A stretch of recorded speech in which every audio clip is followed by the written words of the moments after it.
Magandang araw po mga kaibigan, welcome pong muli sa aking channel para sa isa na namang episode. Sinubukan ko na pong gamitin ang ginawa kong lechon driller.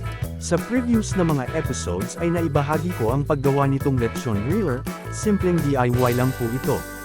Sana ay mapanood ang mga naturang videos at ilalagay ko lang po ang mga video link sa description para makita po ninyo paano nabuo ang driller. Maraming salamat po.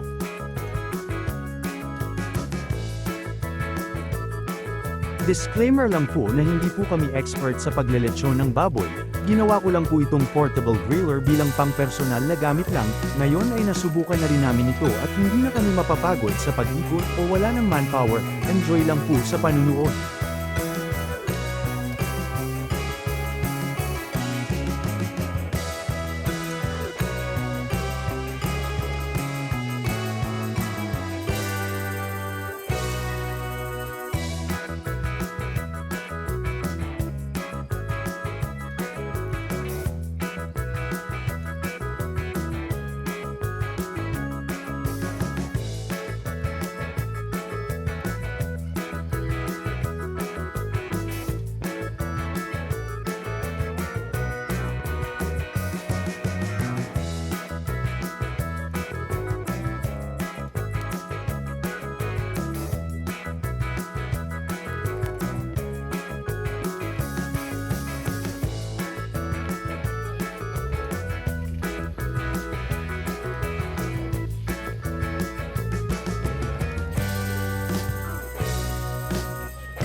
Hanggang dito na lamang po ang aking video at sana ay inyong nagustuhan.